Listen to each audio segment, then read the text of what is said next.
nós não tínhamos condições de dar a entrada, e o pastor José Nilson, sendo usado por Deus, tomou um empréstimo aí rápido, e nós seguramos o lote, compramos, e agora nós vamos pagar o empréstimo e vamos pagar a parcela do lote e vamos construir em breve, né, o nosso templo sede. Aqui é a congregação Nova de Paz, né? Quando nós mudarmos para a sede que volta a ser congregação, e nós vamos, né, estar sempre nos reunindo às terça-feiras lá, né? E quando nós mudarmos para lá, eu estou pedindo a Deus que nos dê um micro-ônibus, né, para a gente poder levar os irmãos para a sede, né? Já estamos pedindo a Deus que nos dê um micro-ônibus. Ele dá, é dele, tudo é dele, a obra é dele, o povo é dele. Ele não vai deixar o povo dele secar as pernas daqui para lá, né? Ele vai dar um micro-ônibus para a gente, né, levar os irmãos todas as terças-feiras e festas lá para o nosso templo central. Os irmãos do bairro da Paz, o micro-ônibus vai passar e vai buscar os irmãos, pois tudo é do Senhor, tudo Ele tem providenciado. Em 1 ano e 2 meses, Deus tem provado que a sua mão está neste ministério. A realidade de Paraupebas é uma realidade diferente de muitas outras cidades. Os irmãos trabalham muito, trocam turnos, e aos meios de semana a gente tem essa dificuldade de congregar o povo. Mas graças a Deus a igreja está formada, a igreja está crescendo, está desenvolvendo. Em 1 ano e 2 meses abrimos uma congregação, né, no bairro da Paz, adquirimos o nosso lote, e não demora muito, Deus vai nos dar outro lote para a gente construir uma outra congregação. E daqui a 10 anos, irmãos, daqui a 10 anos, essa igreja, ela será um referencial nesta cidade. Hoje nós vamos continuar trabalhando com seriedade, com princípios, honestidade, transparência, e assim o trabalho do Senhor em 10 anos é o suficiente para entendermos se Deus está ou não nesse negócio. E até aqui Deus tem provado que está conosco, não tem deixado o ministério recuar. A gente não anda para trás igual caranguejo, a gente só anda para frente. O nosso passo é o do gado, né? É devagar, mas é para frente. O caranguejo anda para trás, de ré. E nós não aprendemos a andar igual caranguejo, mesmo devagar, mas é para frente, é o passo do gado. Meus irmãos, eu quero apresentar a congregação Boas Novas, na pessoa do pastor Evaldo, vice-pastor da congregação Boas Novas. O pastor Ailton hoje não pôde estar presente. Está também acompanhado do pastor Gilvan, que está ali, né? E vamos dar um bem-vindo à congregação Boas Novas esta noite. Sejam bem-vindos em nome de Jesus. Essa igreja ama vocês e ora por vocês.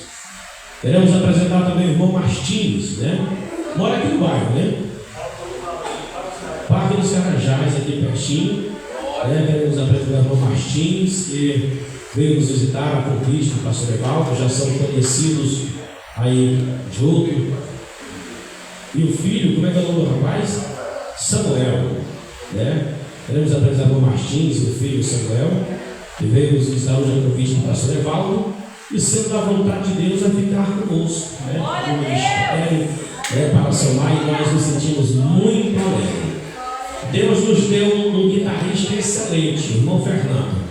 Mas o irmão Fernando tem umas viagens, né? Coitado, ele me mandou mensagem hoje dizendo assim: irmão Dilson, pastor, esse é o lugar que eu não quero vir mais. Eu estou com saudade de tocar na igreja. Eu fiquei com pena do Fernando. Ele está com saudade de tocar na igreja. Está para o Tocantinzinho, depois de Itaituba. É quase 3 dias de viagem, né? Ele vai dar treinamento nessa distância. Ele está com saudade. Já comprou um baixo de lá onde ele estava. Ele comprou um contrabaixo novo. Esse aí a gente vai devolver, né? Ele comprou um contrabaixo novo de 5 cordas, bonito, muito dedicado, Fernando. E Deus também, né, está nos dando este presente do irmão Matias, que também é um excelente guitarrista, que vai fazer parceria com o Fernando aqui, né? E o baterista também, né? É baterista também, né? Olha que bênção, rapaz. E o neném que toca bater, eu sou. É o senhor que toca bateria também, né? Olha, rapaz, aqui só tem o Igor que toca e o Lourenço que arranha. Mas o Igor também troca turno, mas Deus, e nós estamos montando uma banda aí aos poucos. Tem um tecladista que está por lá assim, que ele não aparece nesse teclado, não sei nem cadê ele, Ezequiel. Ele vai ter que aparecer com esse teclado, né, para a gente montar essa banda e vai ser uma bênção. Vamos dar um bem-vindo ao irmão Martins e ao Samuel. Sejam bem-vindos em nome de Jesus. Esta igreja ama vocês e ora por vocês. E tem mais famílias, irmão, que está se alinhando para chegar, né? Tem mais famílias se alinhando para chegar. Aqui é assim, irmão, é no passo do gado e é no gotejar do orvalho. Não é aquela chuva de fazer plagamento, mas também não para de gotejar. Deus está sempre dando graça e o ministério está crescendo para a glória de Deus. Meus irmãos, assentados como estão, eu quero continuar falando sobre a primeira carta de Paulo aos Coríntios. Opa, bem lembrado, rapaz, é de casa. Bem lembrado, moça de casa, o presbítero Clailton, nosso amigo, missionária Mariana, está aí mais o Josué e o Caleb. A gente está tão acostumado que até passei batido aqui. Me perdoe, viu? A Micaela está ali também, tá a moça. A Micaela está grandona já. Está ali o Caleb, o José, a missionária Mariana, são nossos amigos, e são sempre muito bem-vindos a estar conosco. Vamos dar um bem-vindo ao nosso amigo, presbítero Clailton, servo de Deus, missionária Mariana e os filhos. Vamos dar um bem-vindo. Sejam bem-vindos em nome de Jesus. Essa igreja ama vocês e ora por vocês. Missionária Dilcilene, a irmã Fernanda e o Levi. Cadê o Levi? Está para vir para a salinha, né? Vamos dar um bem-vindo. A missionária Dilce congrega ali na Assembleia de Deus, Cia de Seta, da congregação Estrela da Manhã. Por enquanto, ela está lá. E nós pastoreamos ali quase 2 anos, foram 1 ano e 10 meses, né? E ela está acompanhando esta série de estudos que nós iniciamos na semana passada. Ela disse: pastor, eu vou para lá, terça-feira, acompanhar, estudar com sua palavra. Digo: vai, Matheus, a senhora é muito bem-vinda, a Fernanda. Vamos dar um bem-vindo à missionária Dilce e a Fernanda. Sejam bem-vindas em nome de Jesus. Esta igreja ama vocês e ora por vocês. Meus irmãos, nós iniciamos na semana passada este estudo bíblico sobre a primeira carta de Paulo aos Coríntios, onde o apóstolo Paulo nos exorta, através de várias doutrinas. Ele vem nos ensinando a forma de sermos cristãos e, sendo usado por Deus, o apóstolo Paulo corrige a igreja de Corinto por causa dos seus muitíssimos pecados, e ele vem trazendo esta palavra de exortação, de correção, com um propósito: tornar a igreja de Deus pura, porque só o que torna a igreja de Deus pura é a correção. Os pais que não corrigem seus filhos, os filhos têm uma forte tendência de, quando crescerem, não dar o que presta, pois lhes falta correção. E a Bíblia diz lá em Hebreus que o pai açoita todo filho a que ama. E se vós estáis sem correção, não sois filhos, sois bastardos. A correção, ela é necessária para que o filho se torne um cidadão, uma boa moça, um bom rapaz, uma boa mulher, um bom esposo, uma boa esposa. Isto vem de berço. Os pais vêm corrigindo os filhos e disciplinando e colocando no caminho até que ele chega a uma estatura perfeita. Assim é a igreja. A igreja nasceu, mas a igreja ela tem fases.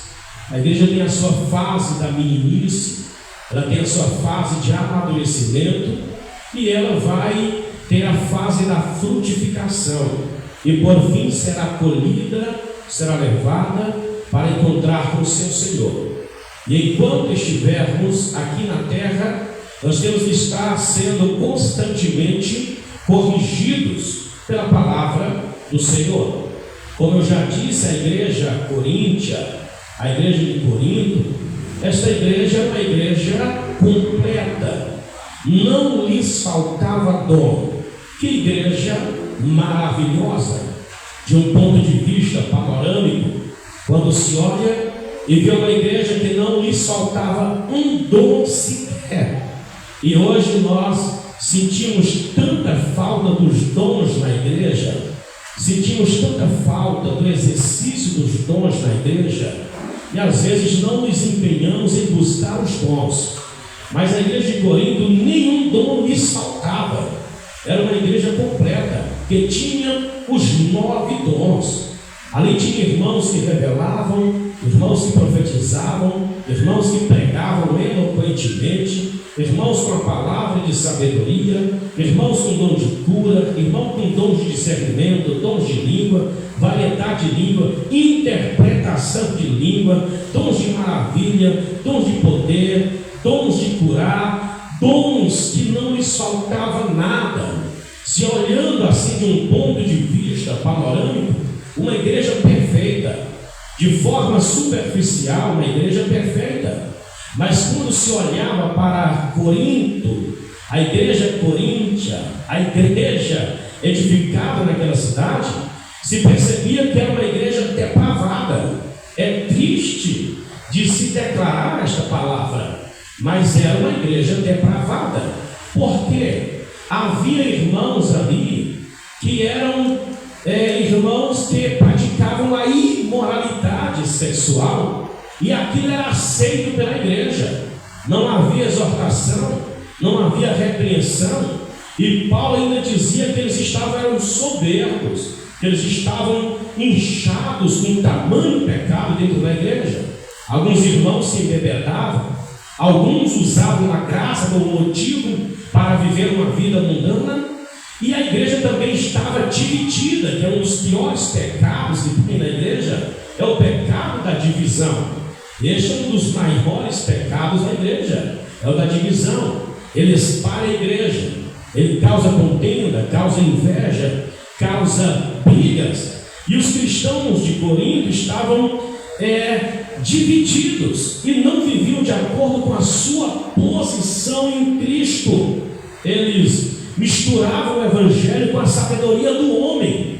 Eles estavam fazendo isso, misturando o evangelho com a sabedoria do homem. Paulo vai nos explicar como eles estavam fazendo isso, misturando o evangelho com a sabedoria do homem. Eles gloriavam os homens, estavam confusos, não entendiam o ministério do evangelho.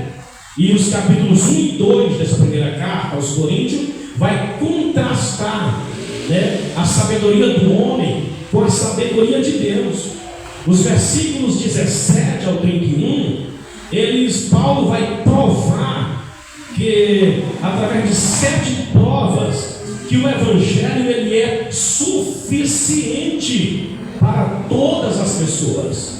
Paulo vai dar 7 provas de que o evangelho é suficiente para todas as pessoas, pois a igreja estava dividida, estava misturando o evangelho com sabedoria humana, com filosofia humana. E Paulo ele vai provar, através de 7 provas contundentes, de que o evangelho simples e puro é suficiente para todas as pessoas. A primeira prova de Paulo é a sua comissão. Do versículo 17, Paulo diz assim: porque Cristo enviou-me não para batizar, mas para evangelizar, não em sabedoria de palavras, para que a cruz de Cristo não se faça vã. Observe como Paulo está dizendo a comissão. Ele está dizendo o propósito pelo qual ele foi enviado. Porque Cristo enviou-me não para batizar, mas para evangelizar. não em sabedoria de palavras, para que a cruz de Cristo não se faça vã. Ele está dizendo que a sua comissão foi pregar não com palavras de sabedorias humanas, pois a filosofia e a sabedoria humana, ela faz com que a cruz de Cristo se torne vã, se torne sem sentido. Nós não podemos, nem devemos, nós temos que nos cuidar para não misturar esta filosofia com o Evangelho. Se cuidar para não misturar nada com o Evangelho. Isto aqui é uma recomendação. A igreja não pode misturar o Evangelho com outras coisas. O Evangelho é puro. Paulo, que era um homem entendido, que tinha cidadania romana também, um homem judeu, um homem estudado, um homem letrado, capacitado, ele dizia que não misturava o Evangelho de Cristo com sabedoria humana, com palavras humanas, pois isso pode tornar a mensagem da cruz algo vã, algo sem valor, algo sem prestígio. Por isso que nós, ao entendermos a nossa missão, a nossa comissão, sejamos simples, puros, contundentes, ao pregar o Evangelho puro. Quem disse que o Evangelho precisa de enfeite? Quem disse que o Evangelho precisa de muletas? Quem disse que o Evangelho precisa de esporas? O Evangelho não está pautado em sabedoria humana. O Evangelho não está pautado em filosofia de homens. O Evangelho não está pautado em achismo. O Evangelho está pautado naquilo que ele é, poder de Deus, para aquele que crê. O Evangelho é simples e é poder de Deus. Como devemos nos cuidar, meus irmãos? Como devemos ter cuidado para não misturar o Evangelho, para não adulterarmos o Evangelho, para não fazermos do Evangelho algo adulterado, prostituído. Isso é possível sim, pois os irmãos em Corinto faziam isso, porque Corinto era uma cidade bem visitada, uma cidade turística, era palco de muitos pregadores itinerantes que difundiam assim suas filosofias, sabedorias, e muitos membros da igreja, eles faziam uso desta filosofia, desta sabedoria, para misturar no Evangelho. O Evangelho perde a sua essência, então ele é misturado. Não se pode misturar, já viu, água e óleo não se misturam. O Evangelho não pode ser misturado, ele é simples, ele é puro. O Evangelho não pode ser adulterado. Estamos vivendo uma geração em que está misturando demais o Evangelho. Estão colocando muito tempero no Evangelho, estão colocando fogo estranho no incensário e entrando para dentro do santo lugar, estão correndo o risco de serem fulminados e mortos. Hoje tem muita gente que já morreu espiritualmente, tem muita gente que já não tem mais vida espiritual, pois teve a audácia, a ousadia de colocar fogo estranho naquilo que não é permitido se colocar. Pois o incensário dos sacerdotes só se devia colocar o fogo de Deus, não se podia colocar outro fogo que não fosse de Deus, pois foi o próprio Deus que acendeu o altar. O incenso, aquela latinha, aquela chaleirazinha que se balançava, existia um incenso apropriado para ela, e o fogo que se colocava no incensário era tirado do altar de 4 pontas, do altar lá de dentro, para poder colocar ali assim. O incensário poderia estar aceso com o fogo de Deus e não com fogo estranho. E quem teve a audácia de oferecer fogo estranho foi fulminado, morreu. E hoje você pode dizer assim: mas Deus também matou Ananias e Safira, pois eram mentirosos, enganadores. E por que não mata hoje? Quem disse que não tem muita gente morta hoje? Quem disse que não tem muito pastor morto?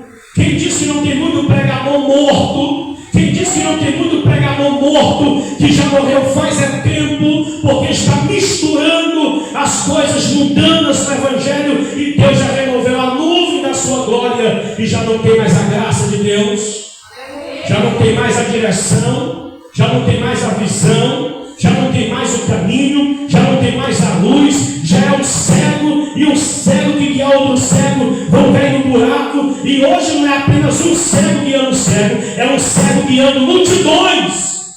Isso quer dizer que multidões cairão no buraco, pois a Bíblia diz lá no rol das nações que nações inteiras serão lançadas no inferno. E eu me saliento a dizer que igrejas inteiras serão lançadas no inferno, pois lhes falta um líder que tenha vida para guiar o povo. Um líder que ainda vive um evangelho puro, um evangelho simples, um evangelho sagrado, sem mistura e sem adulteração. É o que Paulo estava dizendo: eu fui enviado não para batizar, mas para pregar o evangelho puro, sagrado. Eu não preciso enfeitar o evangelho, ele é poder de Deus. Por que eu vou enfeitar o poder de Deus? Por que eu vou enfeitar o sagrado?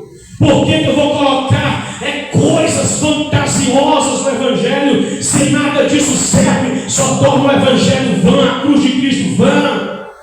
Nós temos que valorizar o evangelho simples, poderoso, evangelho do Cristo crucificado. Este é o evangelho que salva, é o evangelho que liberta, é o evangelho que traz vida, é o evangelho simples, pregado com simplicidade, um evangelho que Paulo disse, um evangelho louco aos olhos do mundo, mas um evangelho poderoso para aqueles que foram chamados por Deus. Paulo prova através da sua comissão de que o evangelho é suficiente. Segunda prova, a experiência pessoal, versículo 18, diz assim a palavra: porque a palavra da cruz é loucura para os que perecem, mas para nós que somos salvos é poder de Deus.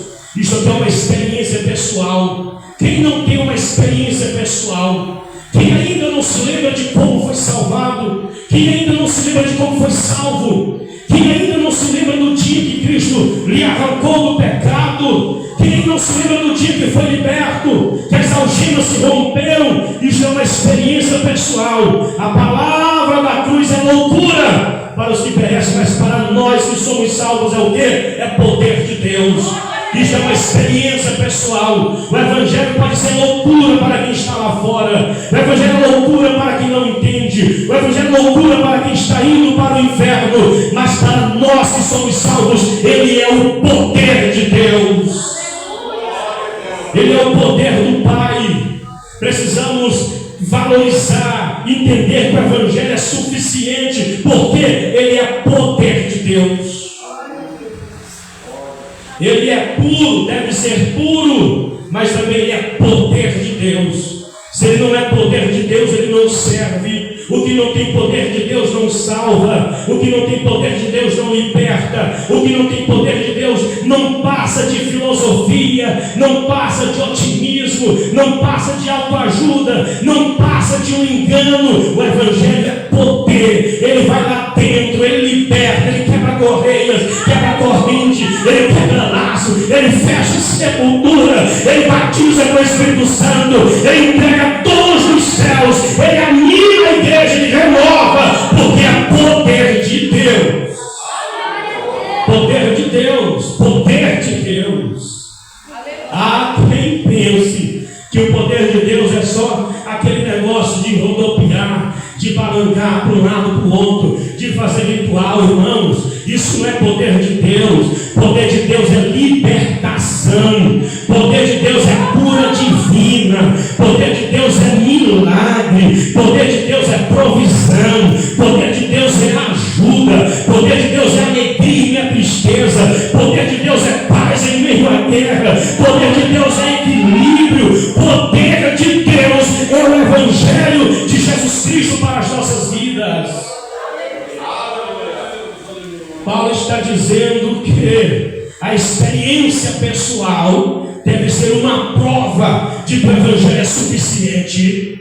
Se eu perguntar a você, você deve perguntar para você mesmo: a que ponto está a tua experiência pessoal com o evangelho? O que é o evangelho para você? O evangelho te dá alegria, O Evangelho te renova, o Evangelho te dá esperança. O Evangelho é o que para você? Qual é a tua experiência pessoal com o Evangelho? Ou você precisa de uns adornos? Ou você precisa de umas misturinhas? Ou você precisa de umas coisinhas para poder entrar no céu? Não, o Evangelho ele é poder de Deus. E a experiência pessoal é a segunda prova de que ele é suficiente para as nossas vidas. Não precisamos de uma terceira via. Não precisamos de uma outra porta. Não. O Evangelho é poder de Deus. 3. O apóstolo Paulo ele usa as Escrituras. Está escrito no livro do profeta Isaías 19, verso 12, 29, verso 14, Isaías 33 e 18. Paulo ele usa essas palavras que estão escritas aqui nos versículos 19 e 20. Ele diz assim: porque está escrito. Aí se você buscar essas referências, você vai encontrar o que Paulo está dizendo. Porque está escrito. Onde está o escriba? Onde está o inquiridor deste século? Porventura não tornou Deus louca a sabedoria deste mundo? Paulo está dizendo que as Escrituras, ela é uma experiência. Paulo usa as Escrituras a fim de provar que Deus não precisa da sabedoria do mundo. Ele usa as Escrituras do profeta Isaías para provar que Deus não precisa da sabedoria do mundo. Porque está escrito: destruirei a sabedoria dos salvos, dos sábios. Deus não precisa da sabedoria do mundo. Aniquilarei a inteligência dos inteligentes. Onde está o sábio? Onde está o escriba? O inquiridor deste século? Porventura não tornou Deus louca a sabedoria deste mundo? Deus não precisa da sabedoria deste mundo. Deus não precisa. Ele destrói, ele aniquila a sabedoria deste mundo. Tornou louca a sabedoria deste mundo. Nós devemos sim buscar a sabedoria do céu para as coisas espirituais. Quem deseja sabedoria humana, sim, é bom, é louvável. Faça uma faculdade, faça uma pós-graduação, faça um mestrado, faça um doutorado, e você se tornará um inteligente. Mas isto não serve para ser aplicado no Evangelho. Não serve para o Evangelho. São sabedorias diferentes. Paulo vai contrastar a sabedoria do mundo e a sabedoria de Deus nos capítulos 1 e 2. Inclusive no próximo capítulo nós vamos estudar que a igreja de Corinto não compreendia a mensagem do Evangelho, pois eles estavam ligados apenas em sabedoria humana. E Paulo diz que Deus aniquilou esta sabedoria, essa inteligência, o sábio. Onde estão esses homens diante de Deus? O que é a sabedoria do homem diante da sabedoria de Deus? É loucura. Homem algum pode se sentir sábio diante do Senhor, pois Deus aniquilou a sabedoria deste mundo. Por isso que se vê homens, estou falando de coisas espirituais, homens e mulheres que não cursaram nada nesta vida, mas quando se trata das coisas espirituais é mestre, é doutor, tem sabedoria, tem graça, tem entendimento, porque recebeu de Deus. O Evangelho não precisa de sabedoria humana. O Evangelho não precisa deste apoio de sabedoria humana. Deus não precisa da sabedoria humana. Paulo prova através das Escrituras que Deus não precisa de sabedoria humana. Antes ele aniquila, ele destrói a sabedoria humana, torna ela em loucura. Mas o Evangelho, este sim, nós devemos compreender. Por quê? é uma passagem para o céu. É o destino das nossas almas. Aqui está o destino da vida e da morte. O Evangelho define para onde você vai. O Evangelho é a tua porta de entrada para um novo país eterno, um país de paz, um país de alegria, um país de vida, e você quem decide através dele, não pela sabedoria humana, mas o Evangelho é a garantia do céu. O Evangelho é a garantia da eternidade. O Evangelho é a garantia de que nós vamos morar com Deus. Quarta prova de Paulo: a história humana. O mundo, com toda a sua sabedoria, não é capaz de encontrar Deus ou a salvação. Não, de forma alguma. O homem, com toda a sua sabedoria, é incapaz de encontrar a Deus e a salvação. Versículos de número 20 e 21. Visto como, na sabedoria de Deus, o mundo não conheceu a Deus pela sua sabedoria, aprova Deus salvar os crentes pela loucura da pregação. Pela loucura da pregação. Observe que o homem, com toda a sua sabedoria, é incapaz de encontrar a Deus a salvação. O homem encontrado através do quê?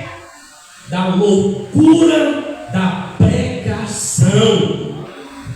O homem não pode encontrar Deus com a sua sabedoria. Versículo 22, versículo 20 e 21, versículo 21, que está dizendo: visto como na sabedoria de Deus, o mundo não conheceu a Deus pela sua própria sabedoria, aprove Deus salvar os crentes pela loucura da pregação. Não é através da sabedoria humana que o homem é salvo, é a loucura da pregação. É a loucura da pregação. O homem, cada vez mais, vem buscando conhecimento, mas cada vez menos a sabedoria verdadeira. Os homens buscam conhecimento, mais e mais buscando conhecimento, mas cada vez que eles buscam mais conhecimento, menos da sabedoria verdadeira eles têm, principalmente de assuntos espirituais. O mundo, ele foi as costas para Deus. Basta você ler Romanos capítulo 1, verso 18 ao 32. O plano de Deus, ele é um plano simples, único, que parece loucura para o mundo. O plano de Deus, ele é simples e parece uma loucura para os homens. Deus, ele salva a humanidade não pela sabedoria do homem, mas por aquilo que ele diz a respeito do seu Filho amado. Isto é que ele salva o homem, não é por sabedoria, mas é aquilo que ele diz a respeito do seu Filho, é que promove a salvação. Não é a sabedoria. A salvação é a coisa mais importante que nós temos. E Deus não salvou pela sabedoria humana, mas salvou por aquilo que ele mesmo diz a respeito do seu Filho, e o mundo crê e é salvo por aquilo que Deus fala a respeito do seu Filho amado. Quinta prova para a gente correr para o encerramento: o ministério de Paulo. Os versículos 22 ao 25 diz assim: porque os judeus pedem sinal e os gregos buscam sabedoria, mas nós pregamos a Cristo crucificado, que é escândalo para os judeus e loucura para os gregos.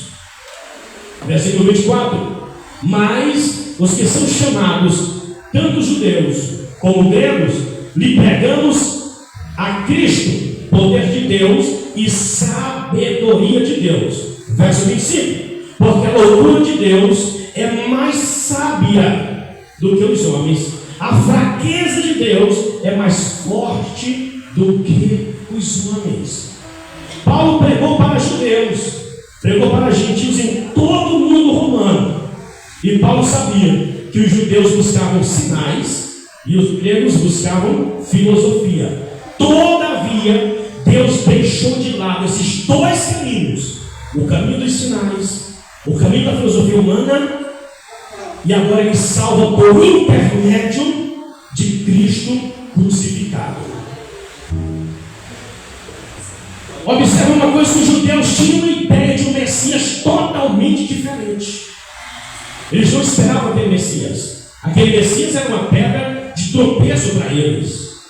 Já os gregos, essa ideia de um Cristo crucificado era contrária a tudo que eles criam. Como pode um Salvador morrer crucificado?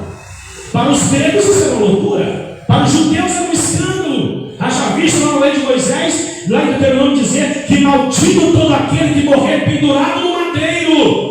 E que um maldito que era pendurado no madeiro não podia o sol se pôr sobre ele, não podia anoitecer pendurado no final do dia, tinha que ser arrancado da cruz, pois ele era maldito. Pois ele dizia: maldito todo aquele pendurado no madeiro. E Cristo morreu pendurado no madeiro. Isso era escândalo para os judeus, ter um Salvador visto pelo ponto de vista da lei como que um maldito.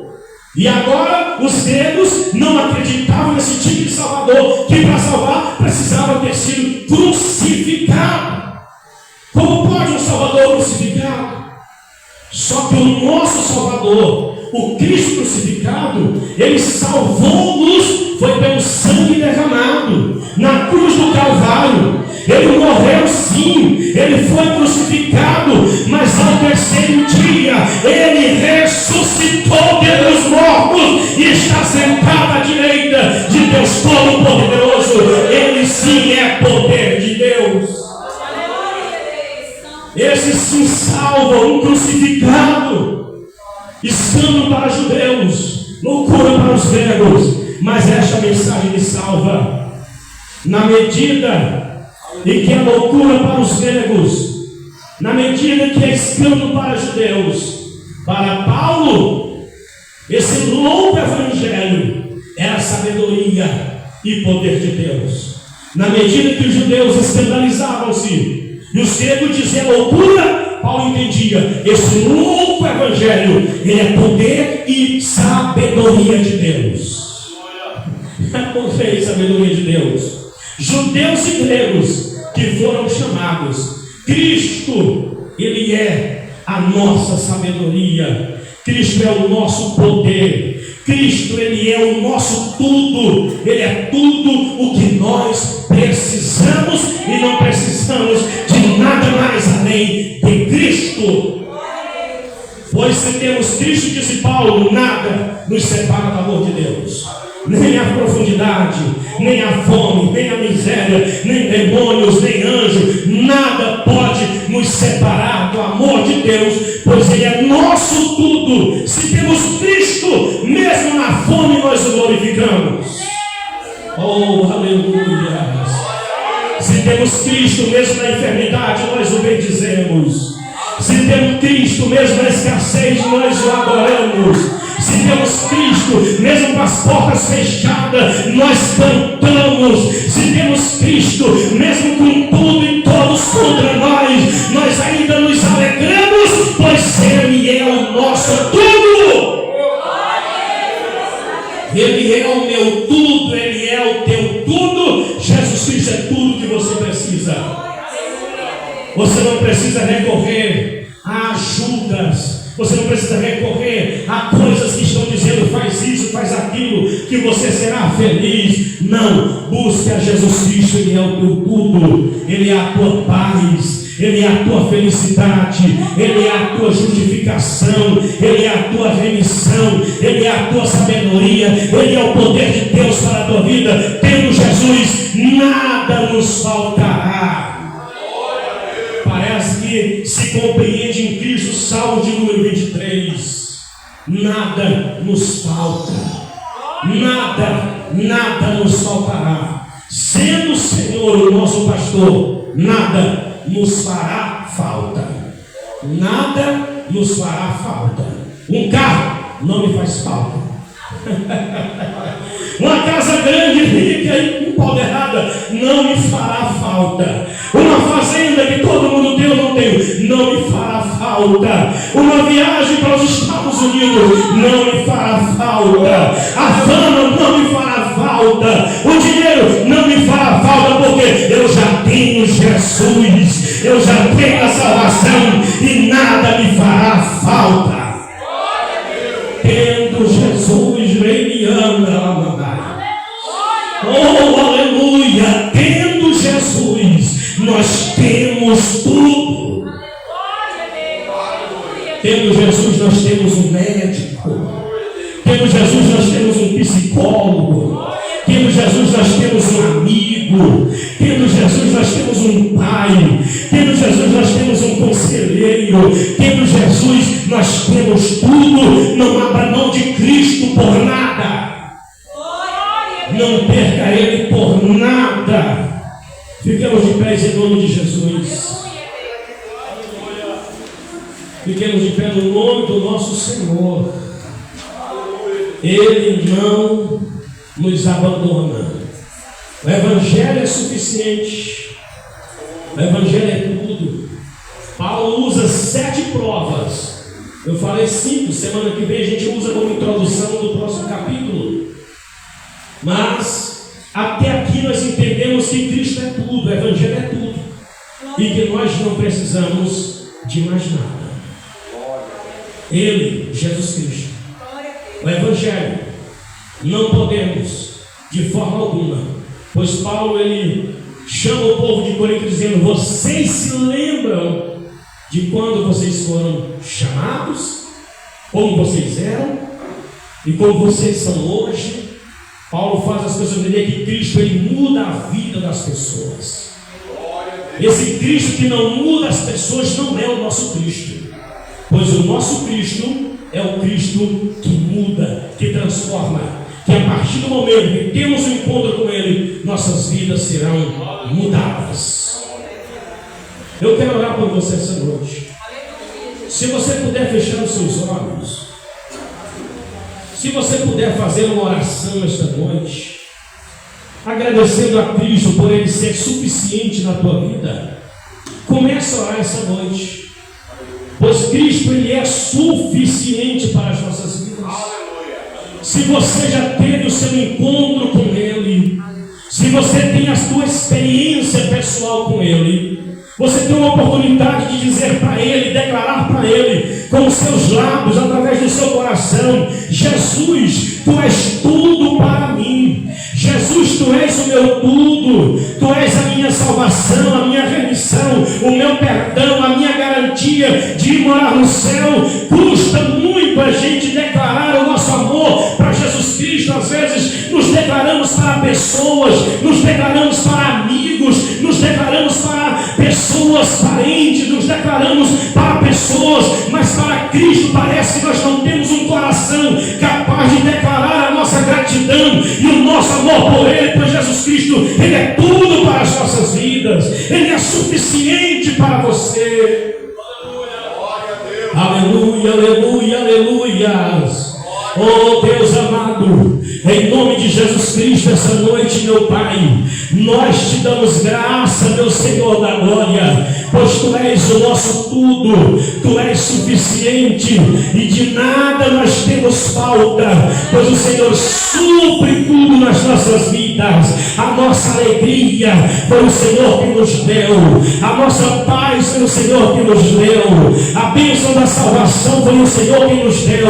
Tudo que temos vem de Ti, tudo que somos é por causa de Ti, e nós não vamos desistir deste caminho, dessa jornada que vai nos levar aos céus. Meu Deus, em nome de Jesus Cristo, essa noite eu te peço, meu Senhor da glória, abençoe a tua igreja, abençoe os teus filhos. Tu és o nosso médico, Tu és o nosso remédio, Tu és o nosso juiz, Tu és o nosso advogado, Tu és a nossa bênção. Por isso, meu Deus, esta noite nós te pedimos, ó Pai, visita os teus servos com saúde, visita os teus servos, ó Pai, com saúde, curando as enfermidades, pois o teu evangelho é poder de Deus. Meu Deus, em nome de Jesus Cristo, visita os que estão enfermos, os depressivos, os ansiosos, os amedrontados, os cancerosos. Meu Deus, visita, meu Deus, a diaconisa Francis, que está lá em Belém, a esposa do pastor Jó. com câncer. E nós te pedimos, ó Pai, que tu possa dar um fim, ó Pai, na trajetória deste câncer, arrancando as enfermidades, restaurando a vida desta mulher. Visita, meu Deus, a minha mãe que está enferma. Visita, meu Pai, todos aqueles que precisam de saúde, que precisam de um milagre, que precisam de uma bênção. Em nome de Jesus Cristo, profetizamos a bênção, profetizamos o milagre, profetizamos a restauração dos lares, restauração da família, restauração de casamentos. Abra portas, meu Deus, onde não há portas, e concede, meu Deus, a bênção do teu povo, em nome de Jesus. Quem crê, diga amém.